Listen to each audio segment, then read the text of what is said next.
皇上，坐在佛堂左侧的是北方和尚，你不妨听听他们念的经。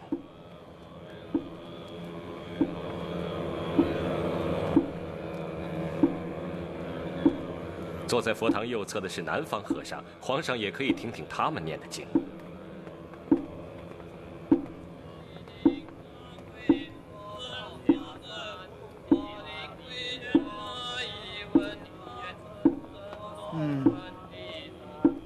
好听，跟唱歌似的。安也，文冕，快请坐啊！哈，李东阳那一套还真不可怕，可王守仁那一套，我还真有点招架不住了。皇上对李东阳那一套肯定是既乏味又无聊，李东阳就是意识到了，也无可奈何。历朝历代的经验都是这么开的，他不能逾规半步。可这王守仁就不一样了，他之所以敢把课堂移到户外，就是想让皇上觉得生动、有趣。李东阳传授的程朱理学那一套，不外乎是君要臣死，臣不得不死，不足为惧。而王守仁的心学与程朱理学大相径庭，发展下去，它可以使君要臣死，臣可以不死。另外呢，它又使皇上更接近于圣人，更接近于老百姓。公公是不是担心皇上与读书人越走越近，而与公公越走越远呢？皇上现在已经疏远我了，我给皇上安排的那些活动，皇上他提不起兴趣来，还要我好好的向王守仁学习。看来学问这事儿啊，你我不能少，可皇上不能多。这世上有一条不变的法则：声色犬马，人人都爱。恩公得准备一些强刺激性的游戏，让皇上对其他一切都失去兴趣。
各位了，也许是女人年纪大了，难免对月伤感。接下来我给各位唱一段快活的。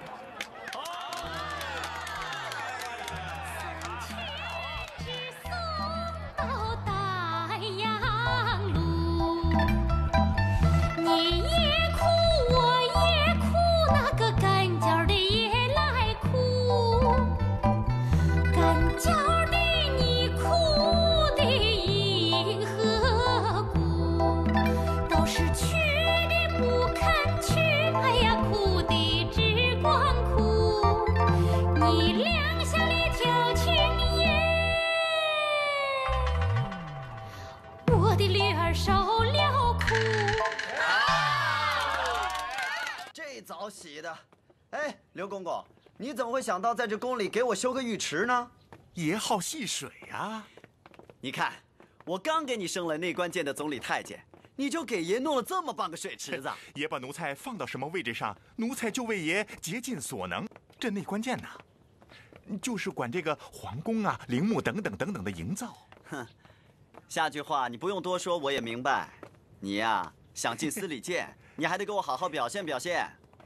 爷，下次戏水的时候，奴才再给爷弄几只鸳鸯。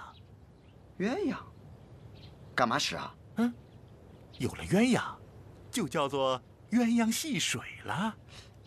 鸳鸯戏水，好玩不好玩？嘿嘿嘿，这鸳鸯戏水啊，那是2层意思。一层嘛，是一对鸳鸯在水里头游来游去；另一层意思嘛，就是一男一女在办事儿。办事儿？办什么事儿？办那个生儿育女、天经地义的事儿啊。为什么要在水里办？哎，刘公公，你当爷真不知道啊？有一句现成的话，不知道你听过没有？皇上不急，急死太监。这么说，爷心里头明白呀。那是不是什么？弄个女人来呀？弄个女人来干什么？干什么？爷心里自然会明白呀。爷心里一点都不明白，这好端端的弄个女人来干什么？哎呦，真是啊！奴才真是应了刚才爷说的那句话了。皇上不急，急死太监。嘿，哈哈。哎呀，天色不早了，收拾收拾出宫吧。爷今晚还要出宫啊？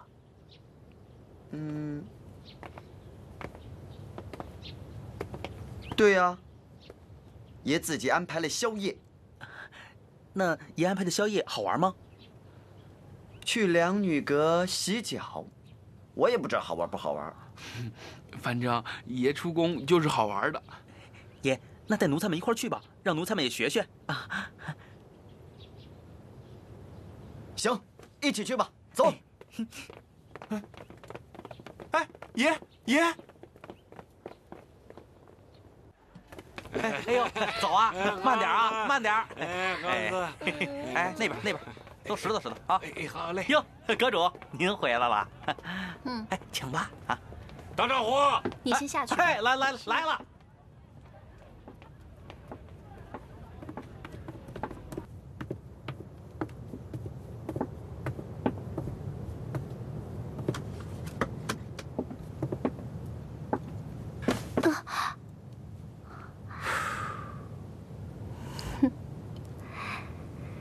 是哪位爷吹得我这么舒服啊？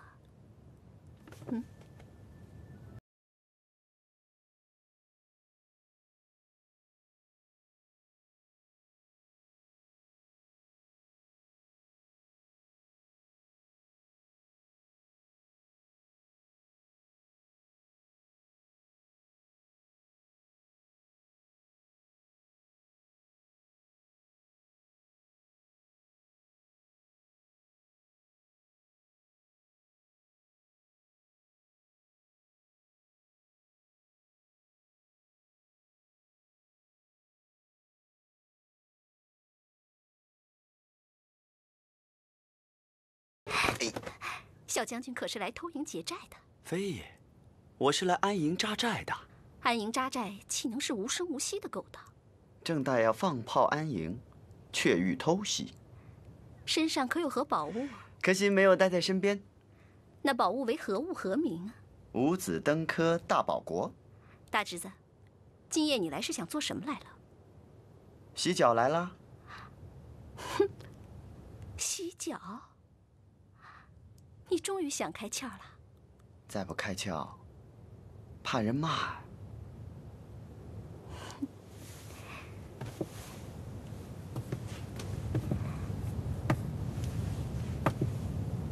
你今年10几了？我都已经读大学了。哦，读大学了。真正看你不出啊。我现在是知乎者也，一身斯文。如果今天晚上再不洗脚的话，只怕以后我连洗脚这2个字儿都说不出来了。你洗过脚吗？洗过。在哪儿洗的？在家里啊。你纳妾了？没有。你娶妻了吗？也没有。仆人洗的。哼，所以你并不懂得什么叫真正的洗脚。不就洗个脚吗？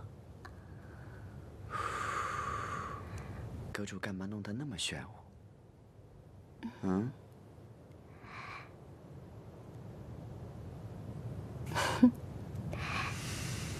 好，我就让你见一回世面。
我也想进去泡一泡。你给我回去看着。走。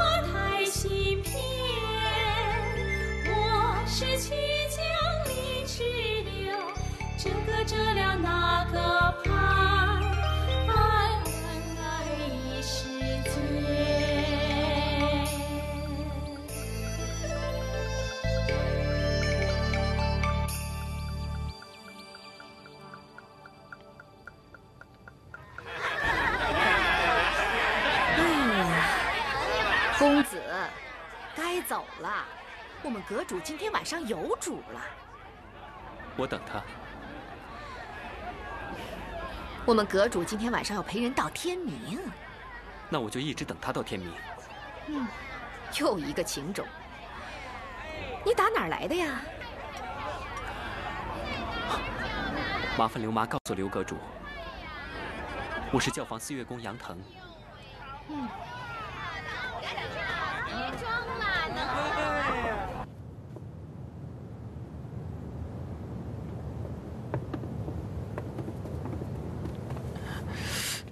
爷不会出什么事儿吧？要不咱们进去看看去？刘公公不是说过吗？只要爷跟刘阁主在一起，爷就没事儿。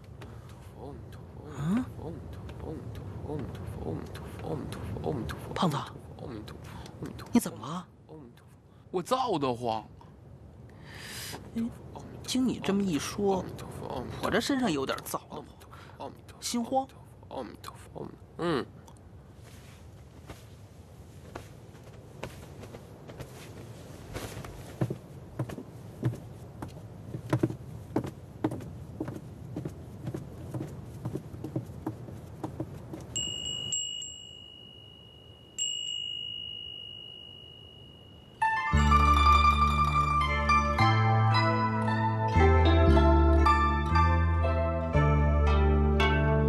青山在。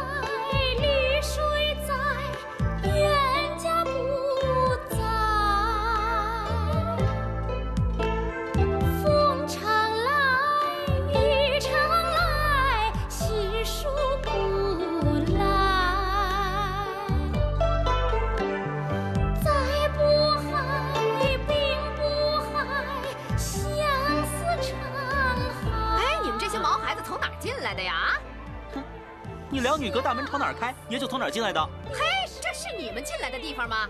不就是洗脚的地方吗？爷凭什么不能进来啊？洗脚啊！回家让你娘帮你们洗去啊！走走走，快点！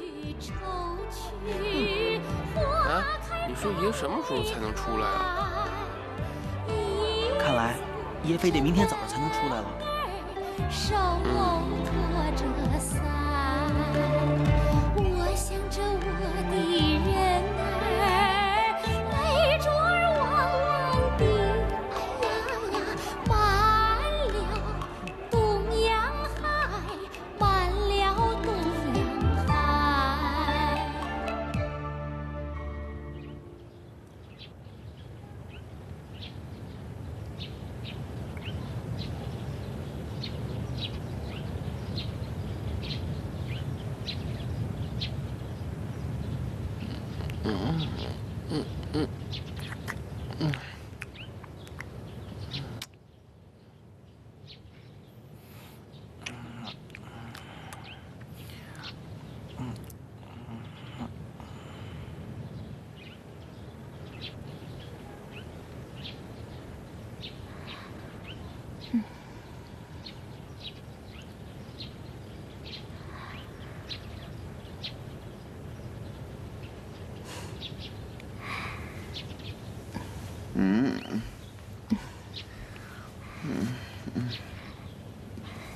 你老板当的怎么样了？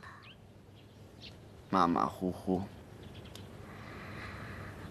老板要么不做，要做就得做好老板。怎么叫好？不是自己夸自己就是好，而是别人在背地里夸你好，才算是真正的好。这道理太大了。你都洗过脚了，是大人了。我本来就是大人。大人说话就得像说话的样子，做事儿就得像做事儿的样子。开禁言还不算是读书啊，当皇上还不算是办大事儿啊。你呀，天大地大不如你说梦话大。都洗了一夜的脚了，你怎么一点长进都没有啊？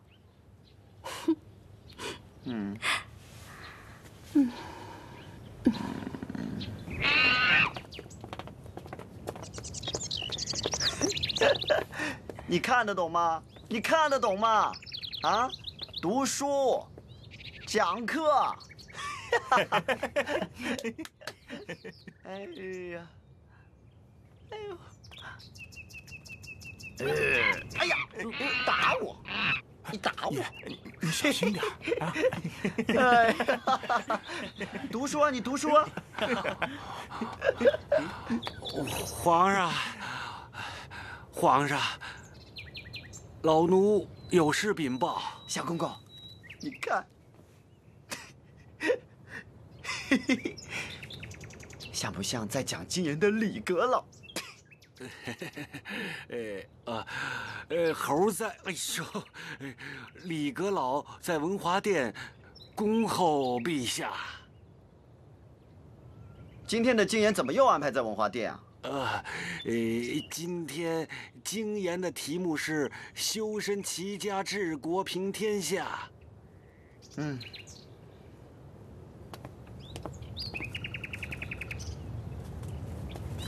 能带他去吗？哎呦，皇上，你这……我去听人念经，你在这儿好好念书啊，别吃书。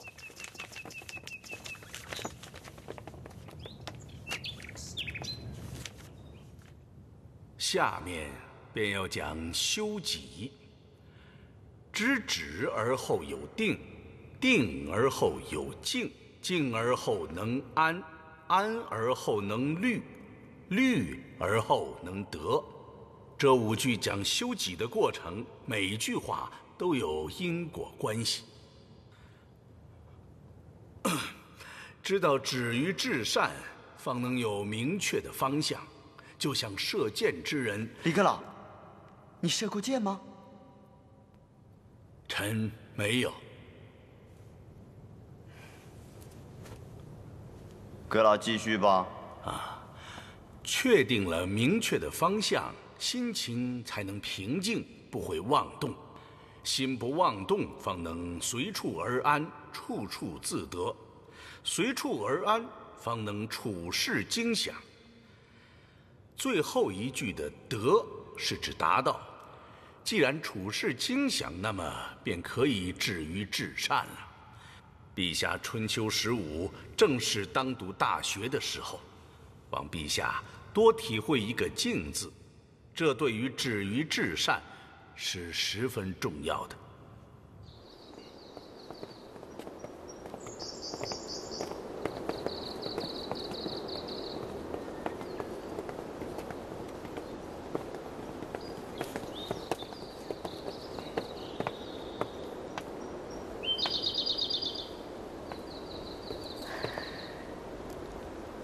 脸上长那几颗斑也媚得很。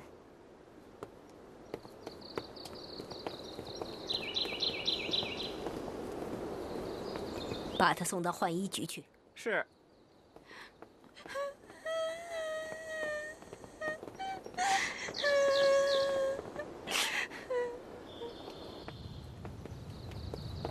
身修而后家齐，家齐而后国治，国治而后天下平。自天子以至于庶人，皆以修身为本。天子指人君，人君代天治理天下，便如天的儿子一般。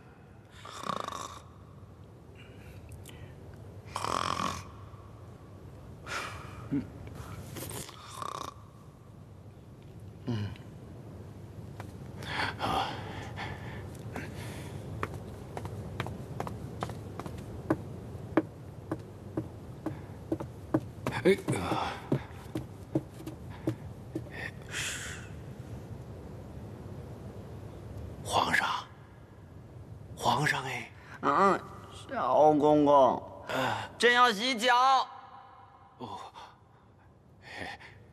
阁老，能否暂且休息一下？皇上要出宫。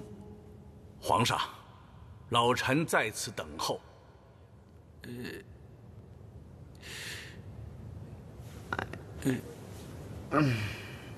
先生辛苦了，干脆赐宴得了。宴慢，皇上，今日必须把这一篇讲完，就剩下2句话了。先生，朕要洗脚。出宫，出宫。哦，对，是出宫。这一出宫，一时片刻就拉不完了。皇上，今日事今日毕。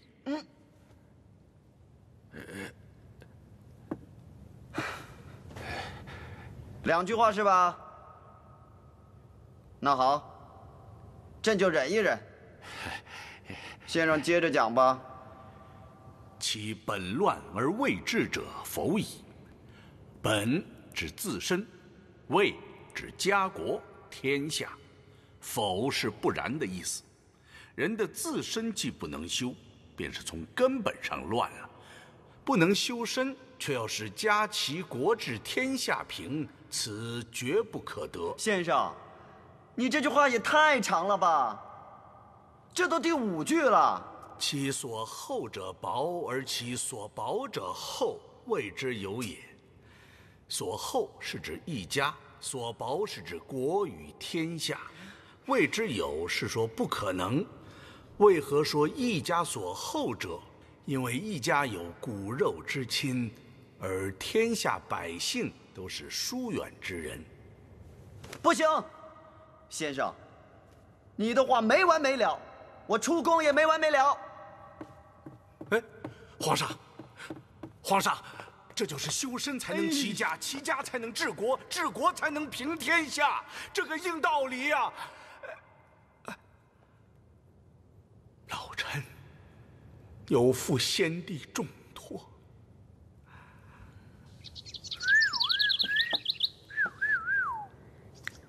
哎，鸟食你也吃啊？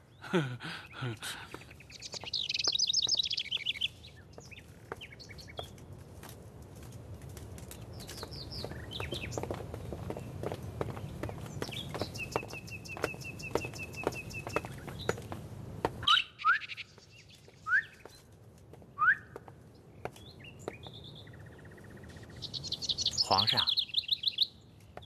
刘公公，这李阁老的金言就像是懒婆娘的裹脚，是又臭又长。你得想想法子把这金言给撤了，不然这皇上真又不想当了。我看呐，让这口水李阁老当倒是挺合适的。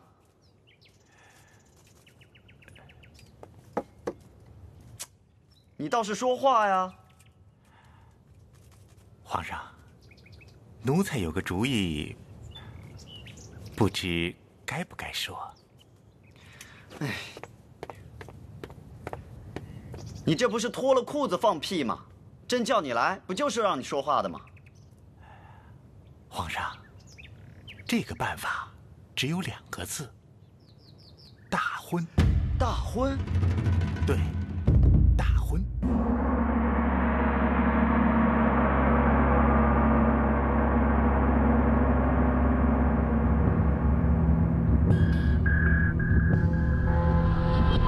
今日叫你们来，是要和你们说个事儿。从今日起，暂停经言。皇上，臣以为经言是万万不可暂免的。阁老忘了，父皇遗言，要让朕登基后100日之内完婚。朕暂停经言，是为了遵循父皇的遗愿。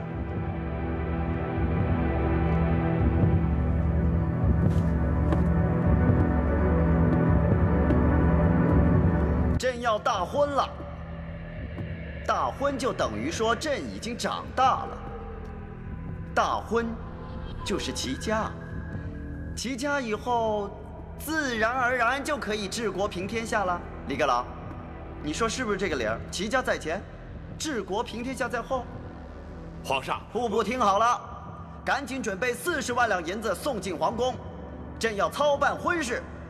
启奏皇上，户部每年入库总共才180万两。朕不管那么多，40万两银子，一个子儿都不能少。你们可不能克扣朕的粮饷。皇上大婚，何须40万两之巨啊？朕的大婚，你们认为钱多，可办经言，花费再多，恐怕你们也不会伤心吧？皇上，这2件事不能搅在一起说。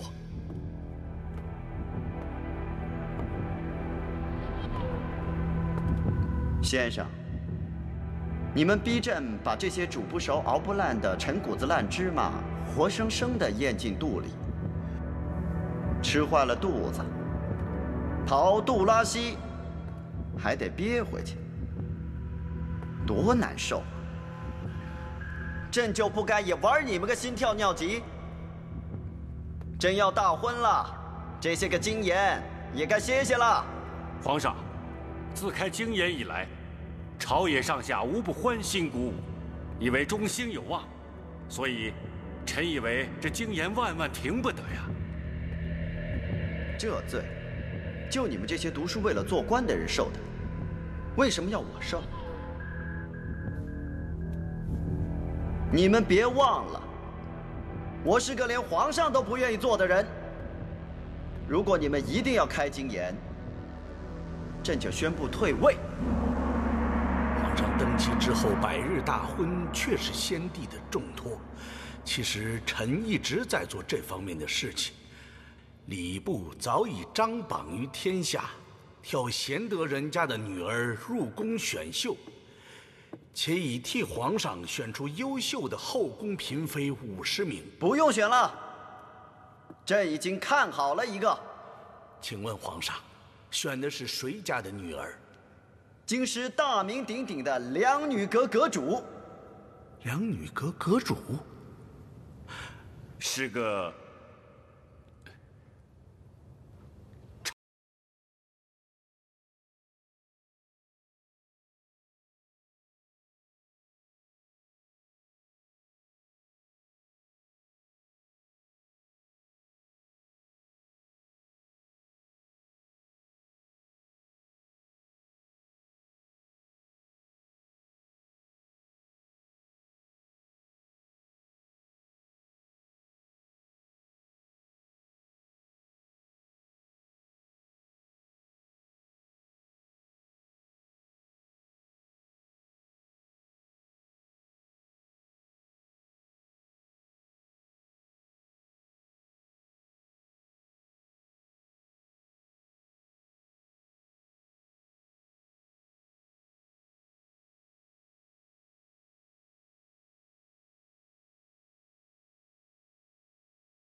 这还了得！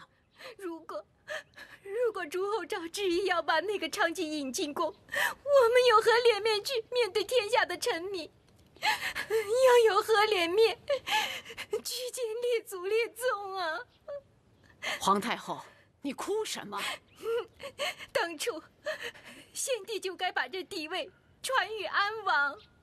现在说这些还有什么用？传魏方魏太监。传魏太监。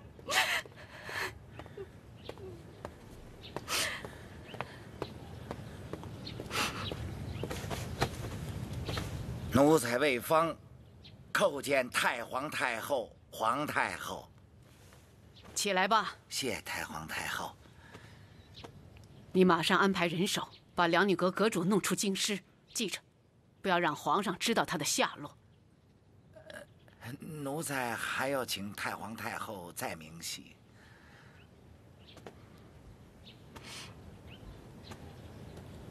给你8个字，越快越好，不择手段。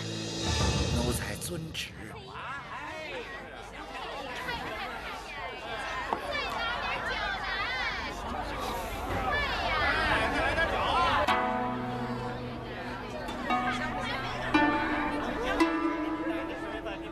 得，好嘞，交给我了。哟，慢走啊！哎，好。阁主，您回来了。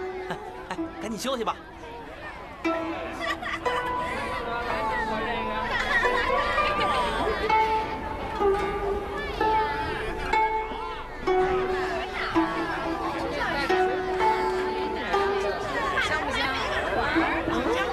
哟，阁主回来啦！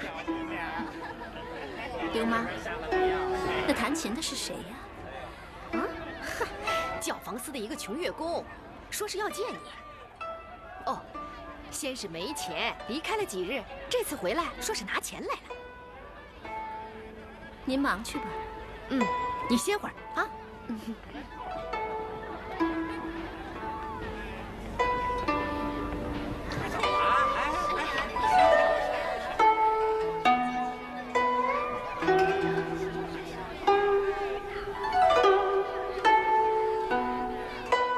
好啊，琴好，弹的也好。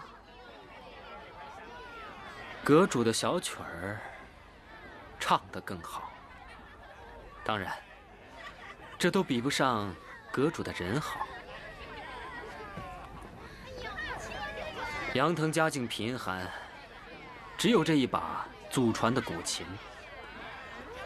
高子说，琴分仲尼、列子2种古制式样，我这一把是列子古制，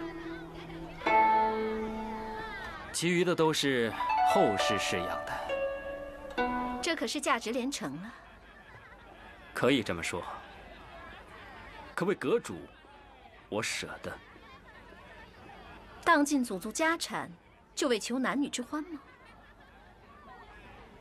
杨腾愿以此琴赎阁主之身。你愿意，可你不问问我愿意吗？就算我也情愿，可你当尽家产，以后的日子你拿什么来养活我呢？难道你让我跟你流落街头卖唱不成吗？只要是两情相悦，夫唱妇随，你觉得日子能过得苦吗？你说的话真是感人肺腑啊！要是早个5、6年，我或许真能跟杨公子浪迹江湖。可两女这一世和情字无缘，只爱黄白2个字，白的是银，黄的是金。阁主骗我。为什么这么说？杨腾是乐工，能听得出阁主唱的曲里有一个字，那就是情字。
什么人？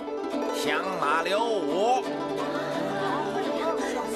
早听说刘阁主非同一般，今天我特意来请刘阁主，把他绑了。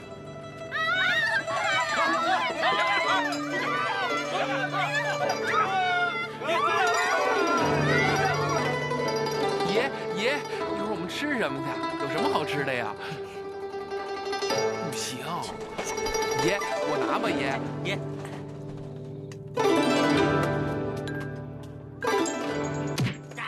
放开我！走！放开我！阁主！哎呀，你们不能把人带走啊！阁主，有话好好说呀！阁主，你们干什么？你是他什么人？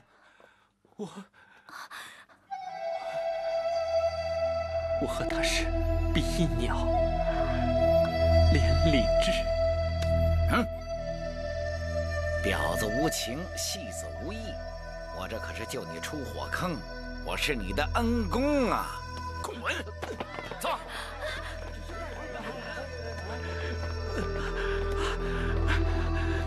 阁主！放开我！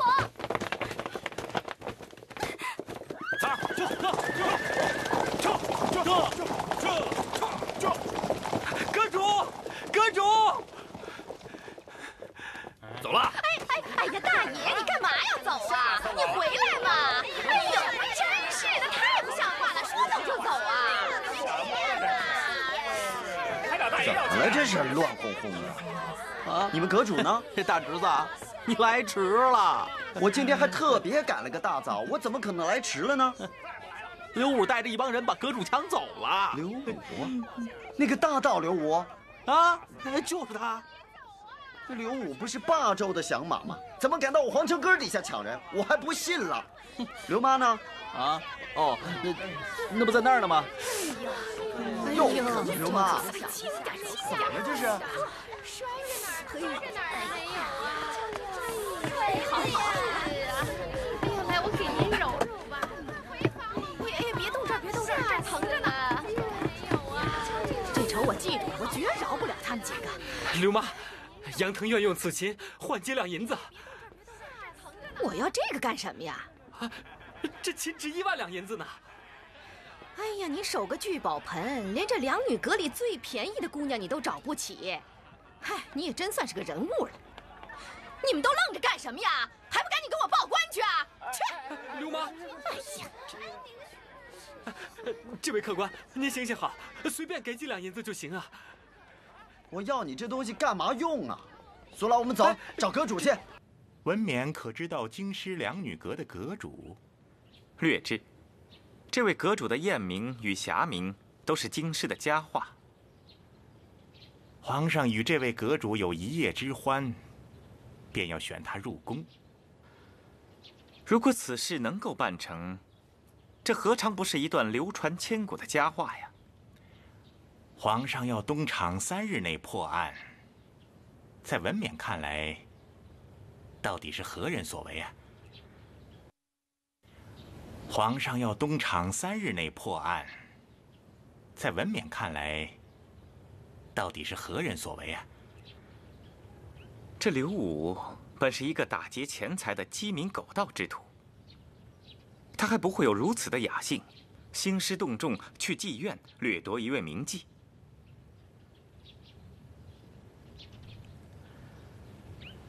恩公，如果皇上要纳这位阁主为妃的话，那对谁的脸面和利益伤害最大？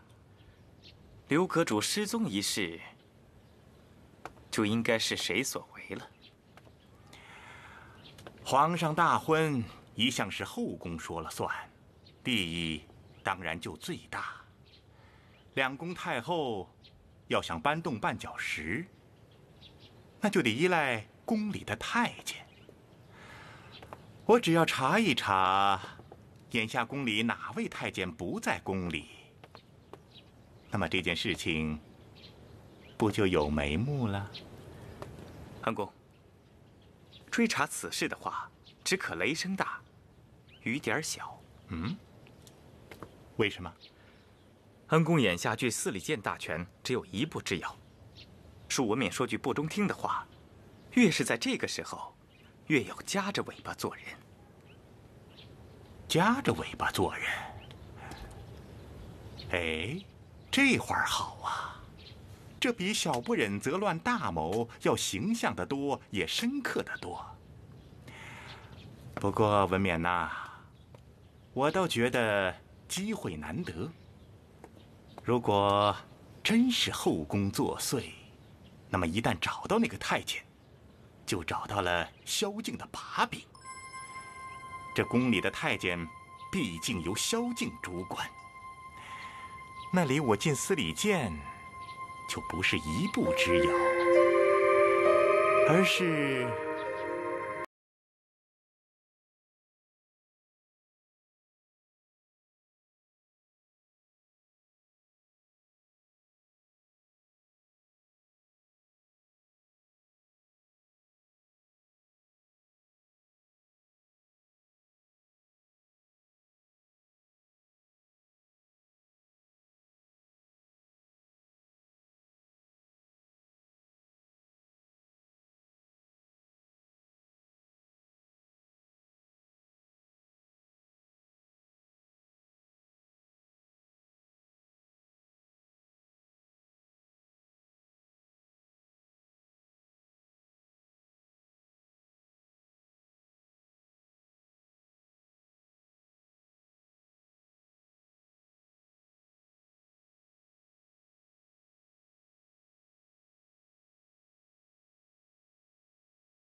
皇太后，魏方魏太监可是奉了太皇太后之命出宫了。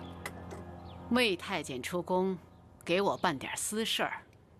太皇太后可不可以把魏太监的行踪告诉奴才？不能。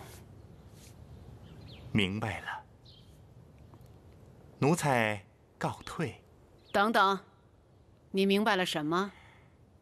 奴才协助萧公公总管东厂的事务，皇上要东厂3日之内破案，奴才不能不给皇上一个交代。魏太监奉太皇太后之命出宫，可太皇太后又不能说出魏太监的行踪。哼，我不是不想告诉你魏太监的行踪，只是啊，这人一出门在外，很难估计。30里一天是走，200里一天也是走，我很难估计他现在到了哪个省、哪个州、哪个县的地界。明白了，奴才告退。慢着，你又明白了什么？魏太监的行踪，太皇太后说不准。我说刘太监，你为什么老盯住魏太监不放呢？奴才不是盯着魏太监不放，而是皇上一天3道谕旨，催问两女阁的案子。那你就告诉皇上，魏太监下江南为我采办丝绸去了。是，奴才立刻通知沿县镇守太监、分守太监、守备太监，协助魏太监给太皇太后办事儿。我说刘太监，我记得你还没有进司礼监呢，哪来那么大权限呢？奴才该死，奴才该死，奴才是说急了，出了语病。奴才应该请旨分派各地镇守太监、分守太监、守备太监。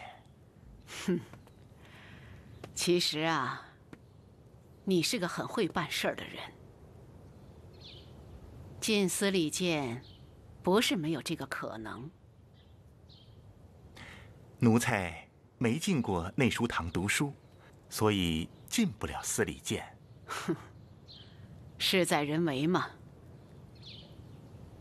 只要把事儿办得漂亮，进司礼监是早晚的事儿。谢太皇太后栽培，奴才告退。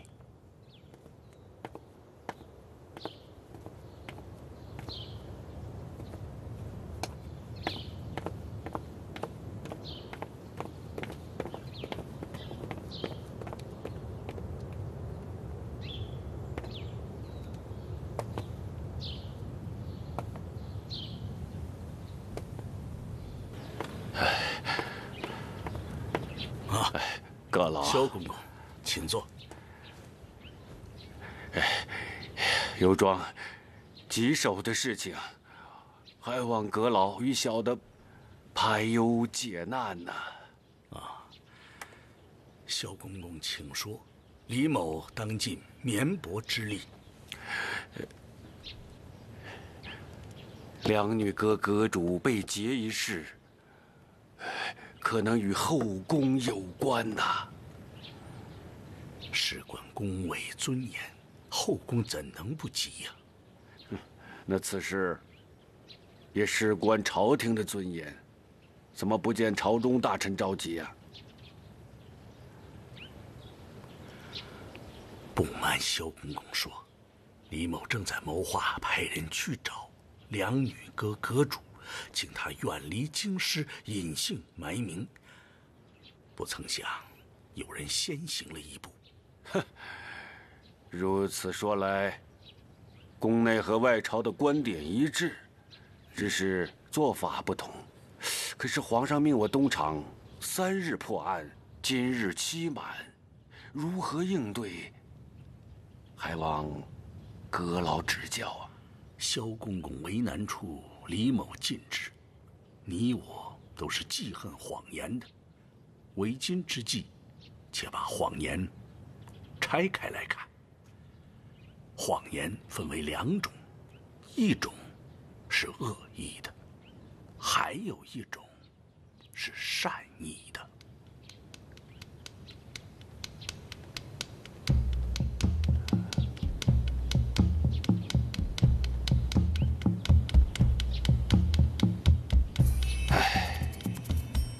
眼下小的也只能选择善意的谎言了。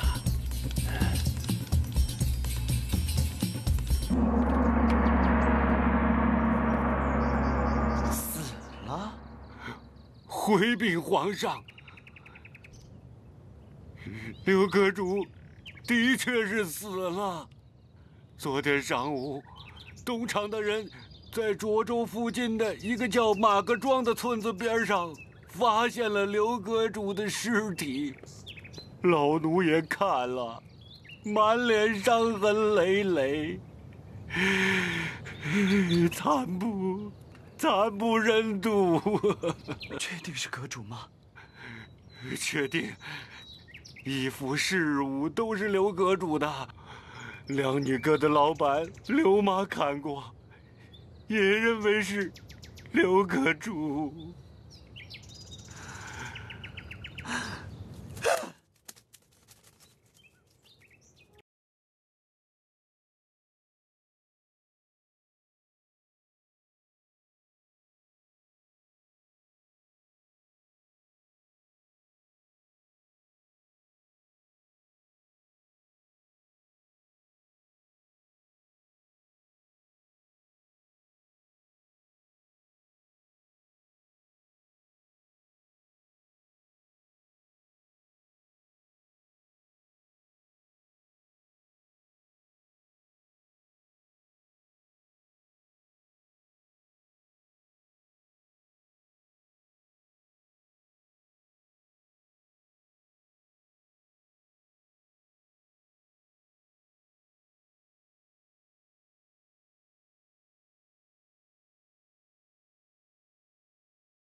对付朱厚照的机会终于来了。哎，皇太后，我听说你有一个侄女儿。我也听说了，太皇太后有2个娘家的后辈亲，一后二妃，就他们仨了。那谁为后啊？当然是你皇太后的侄女儿为后了。谢过太皇太后，只是便宜了朱厚照了。婚姻一动啊，就给了他3个姑娘。不过，我们应该在他们的家族表上做点手脚，不要让朱厚照一眼就看出他们的来历。姜还是老的辣呀。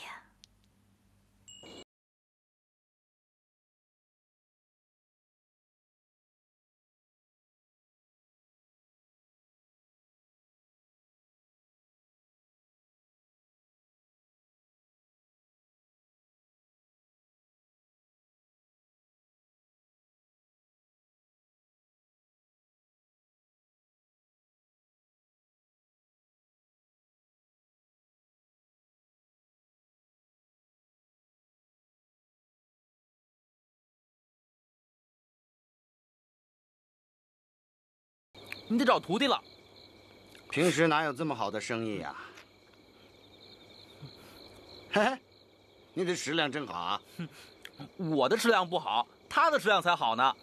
他早餐啊，一顿吃40个包子，外加10个鸡蛋；中餐可以吃1只肥鸭子，带1个酱肘子；晚餐7、8碗米饭下肚，根本不知道打饱嗝。那我今天可是发大财了。陶儿孙，你别高兴得太早了。我们今天出来的急，忘了带银子了。哎，有5个唐润孙也架不住你们这么吃啊！你是说我们把你吃穷了？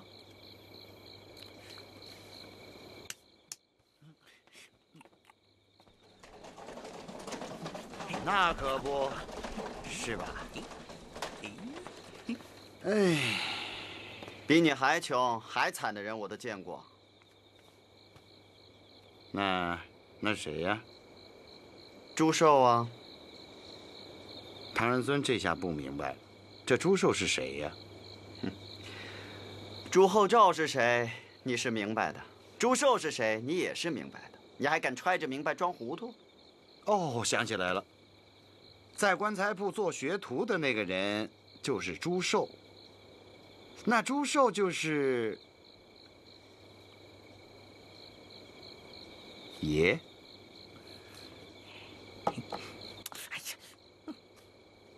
爷大婚可以跟户部要银子，爷现在是又有银子又有老婆。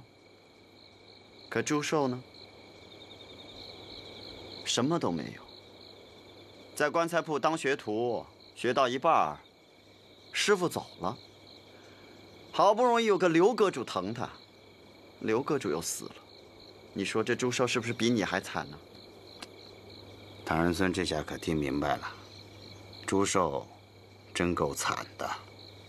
不过唐仁孙想啊，朱寿的好日子很快就会来了。凭什么？凭爷心疼朱寿啊。有爷心疼朱寿，那爷就会开开心心的了。这话又怎么说？啊，爷想当皇上的时候，爷就是皇上；爷不想当皇上的时候，就是朱寿。那像唐仁孙呢？高兴的时候，啊，唐仁孙他享受着；不高兴的时候呢，唐仁孙他得苦受着。哎，这办法是谁想出来的？爷自个儿想出来的。哦，不赖吧？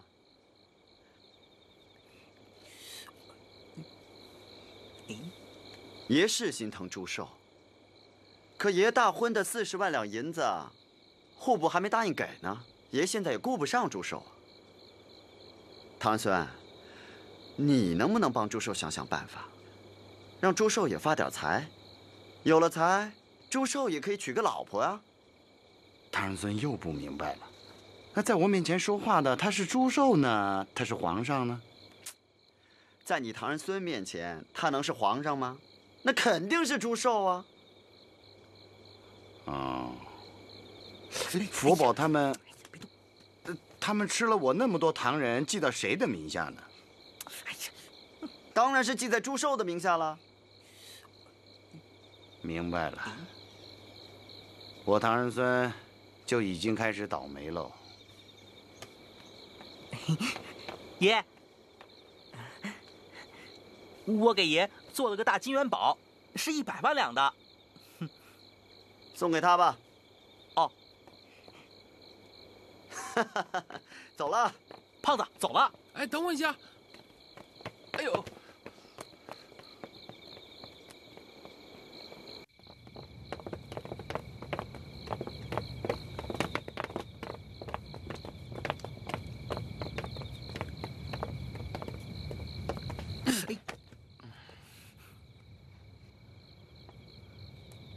苏老，萧公公不是说后宫忙活了1、2个月，选出了50名秀女？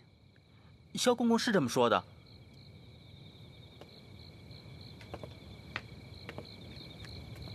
这秀女长什么模样，我还没见到呢。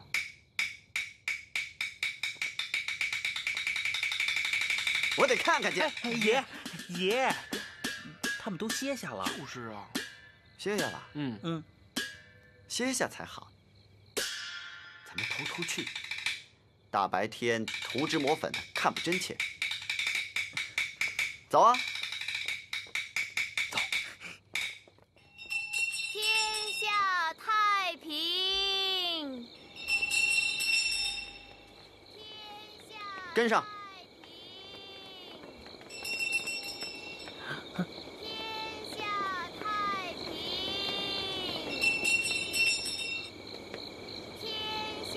是小鬼吗？啊，爷，这是犯了过失的宫女被罚提灵。这提灵是景夜的一种惩罚。从天黑以后开始，每个时辰需行走1次。提灵从正宫的乾清门出发，过日经门到月华门，再回到乾清门。这宫女啊，需正步徐行，而且这边走边提着灯笼，还得边唱天下太平。无论天寒地冻、刮风下雨，都得如此。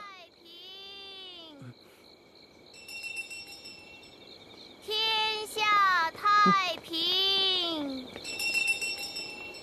天下太平，天下太平，天下太平，天下太平。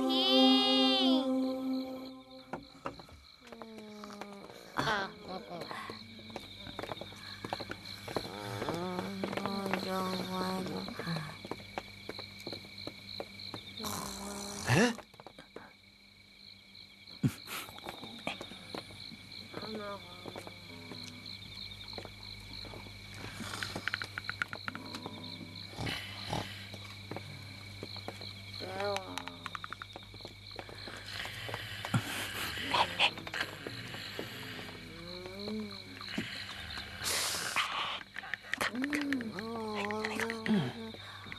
这就是给皇上挑的老婆。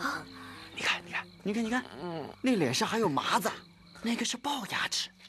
你听，你听听，有磨牙的，有打呼噜的。清白人家就出这样的闺女啊，让人看了都发噩梦。皇上，这些秀女都是太皇太后和皇太后钦定的。太皇太后说了，男子选妻如同选择果品，当知最好看的未必是最好吃的。啊，这些碰一下都嫌晦气，谁还会想到去吃啊？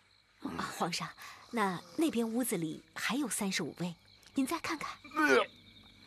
看这些都够我吐3天的了，你还让我拉3天啊？咦！哎呀！哎呀！没想到这丑女连呼出来气都是浊的，差点被呛死在里边。苏老佛老，你们怎么看？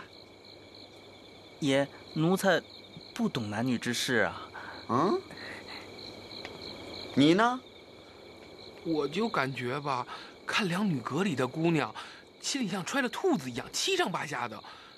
这些姑娘，就像在冰窖里一样。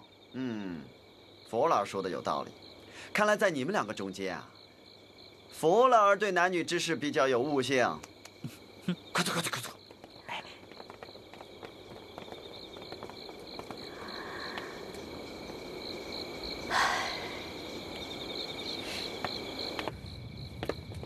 第一步已经完成了，第二步要看你皇太后的了。太皇太后，这第二步啊，我已经想好了。说说看。据说皇上最喜欢的是唐人孙的唐人儿，我已经叫我的弟弟陈国舅去请他了，请他照着三位姑娘的模样做唐人儿。哎呦，不过你侄女的鼻子可有点塌呀。嗨，只要唐人的鼻子不塌，不就行了吗？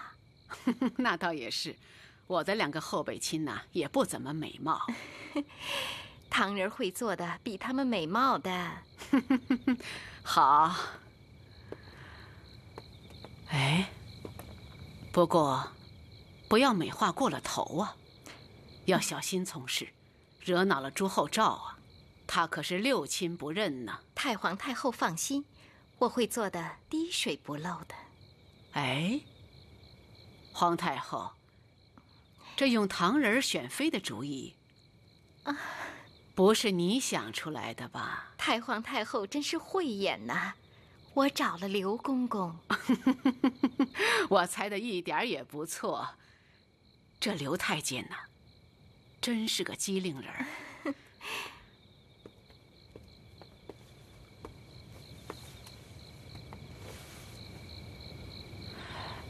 让刘太监把唐人放到皇上的手中，套住皇上的口风，马上册立后妃。皇上再反悔，那可就难了。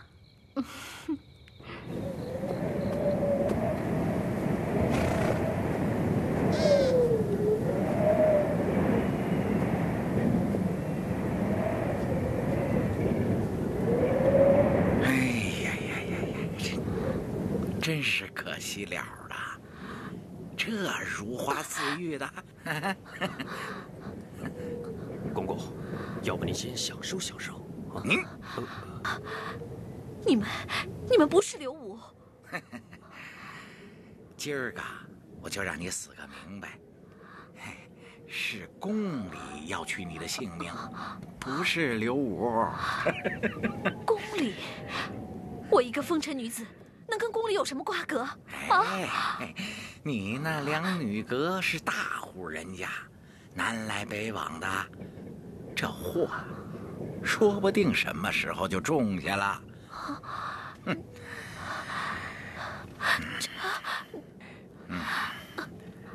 时辰不早了，动手吧，我们还得赶路呢。大哥，我紧赶慢赶，运气还不错。带上来。你的比翼鸟连理枝来了，我就成全了他吧。我想跟你们做笔生意。哼，没听说过，这世上还有谁能跟阎王爷做生意的？知道谁是你的阎王爷吗？我。爷，先听我把话说完。听说过琴师杨过吗？50年前是京师最有名的琴师，那是我爷爷。杨过是有名，可他那把列子古琴更有名。没错，这就是那把传说中的列子古琴。我想用它换刘阁主的命，可我凭什么信你呀？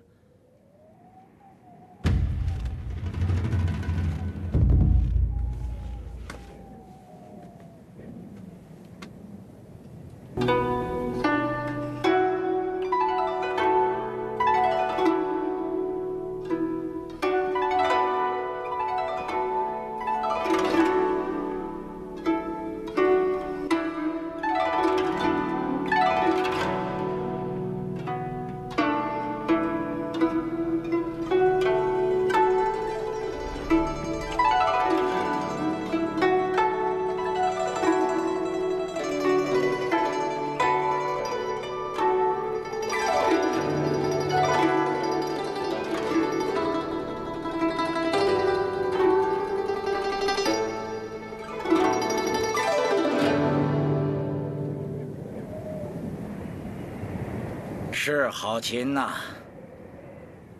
可现在连你的命都是我的，何患之有啊？你要是不答应我，我就把他劈了当柴烧。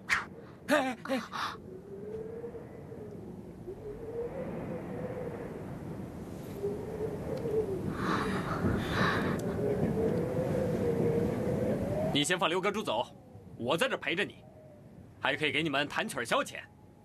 2个时辰之后，这琴归你所有，我的命也归你所有。这生意你们可是大赚呐！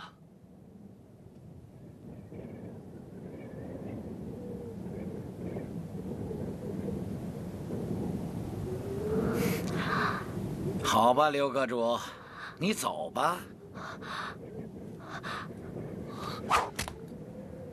不，公子。阁主，我已经来了，你不走，我也走不了，这琴也毁了。咱们不能做赔本生意呀。阁主，杨腾只有一个要求，假如我还能活着，你答应我，做我的老婆，好吗？只要我们能活着。真是痴人说梦话。好，那你就试试看吧。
皇上大婚，要户部出银40万两。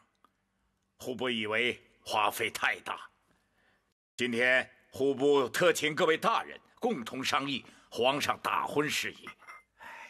是呀，这个心意呀。尚书大人，各部大臣出缺的出缺，请假的请假。来户部开会的都是佐官，而非长官。大人有何见教，尽管明说。先帝陵寝尚未竣工，皇上大婚理应从简。凡服饰、器用、宴享、赏赐诸事，能省则省，不能再省者，则数万银两足以够用。何须40万两？我以为，当今皇上年少，定是左右，以其大婚为名而肆无厌之欲。倘若户部拒或不敢劝阻，各位大臣必怨而不敢争，那这费用如泥沙，坐吃山空，足以耗国呀。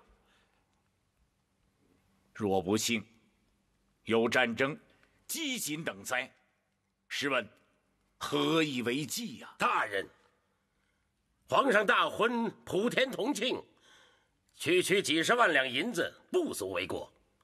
庶民婚嫁尚需用度，何况是宫中啊？今天下逃租逆税者无数，你户部不去讨租，不去追税，却一味的要削减皇上的用度，不知你等居心何在？我等是体国恤民之心。王大人，你刚才所言是何居心呢？可以告人吗？不敢说，还是不便说？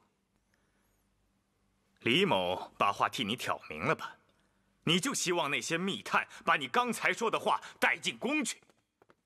吏部尚书一职空缺多日，王大人垂涎已久吧？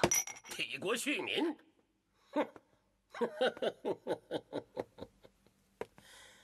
皇上登基和皇上100日之内大婚，是先帝的2大遗志。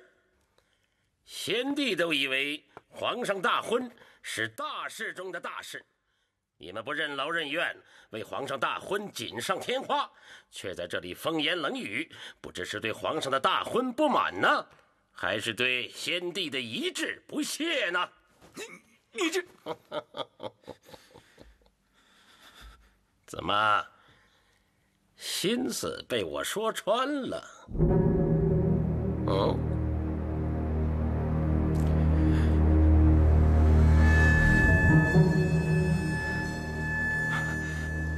爷，刘公公，我要这40万两银子是不是有点太多了？你看，逼得户部尚书都想告老还乡了。这锦绣中华，就这40万两银子都拿不出来给爷办婚事，这要说到国外去，那还不笑掉大牙呀？爷呀，这可不是多与少的问题，这是朝中大臣对爷的态度问题。爷对他们是太迁就、太宽宏了，所以他们才敢拿辞官来吓唬爷。那依你之见呢？依奴才之见呢？凡是不听爷的话的人，想走人呢，随便。咱大明朝最不缺的就是人呐。说得好，那爷就准他告老还乡。爷，据奴才所知啊，在那次户部会议上，只有一个人替爷说了话。谁呀？吏部左侍郎汪守敬。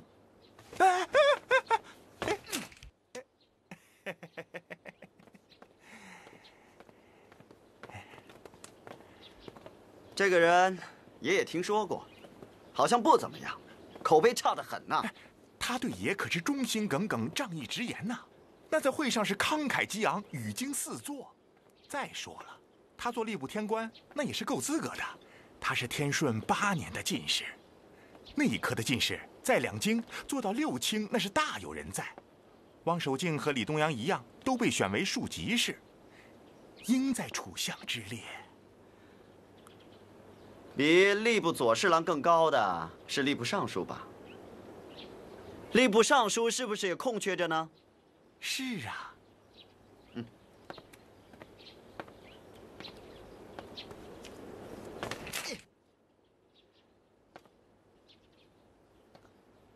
刘公公是不是已经有所考虑了？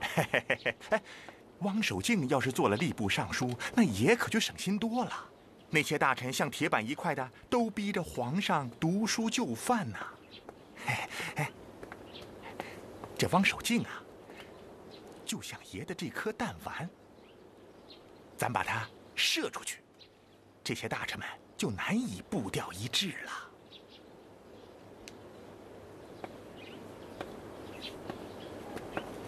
好，那这吏部尚书就给了那老汪吧。哎呀，哼！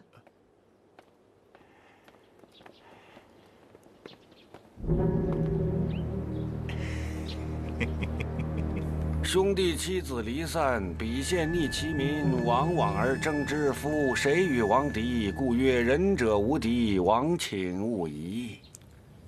仁者无敌。王爷，老朽今日讲经到此，权且到此。谢先生。啊哈，请先生先行一步，王爷随后就到陪先生进餐。老朽告辞。柳青，有事儿啊？王爷，宫中传来消息，皇上大婚，向户部索银40万两，户部尚书愤而辞职。汪守敬因给皇上说话，做了吏部尚书。汪守敬，这可真是令人瞠目啊！关键是这个人他人品极为不好，2次混迹于妓院被人发现，人们都笑他春心不老。还有啊，他喜欢受贿，地方官员去拜见他的时候都要给他带见面礼，有时候人家忘带了，他还张口跟人借，哼，还不觉着不好意思。哎，这事儿是谁给他促成的？哦，据说是内官监掌印太监刘瑾。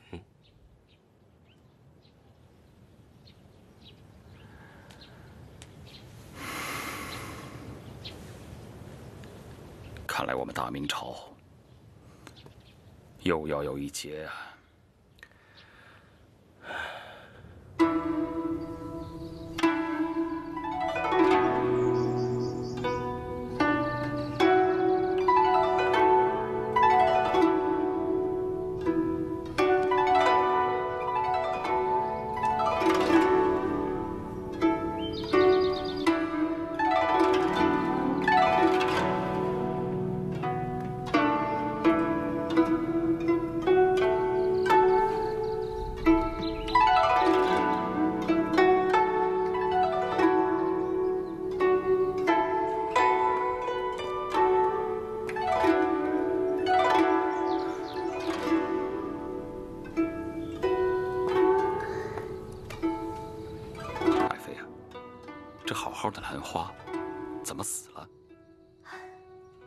水多气瘀的缘故，以兰花而言，能够使一盆盈满，非得6、7载功夫不可。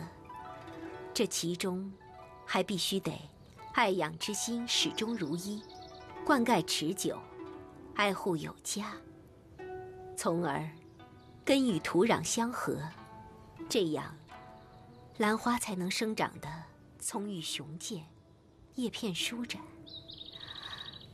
王爷，这花木生长和人一样，为什么？因为人也是天地之物。爱妃有什么烦愁之事？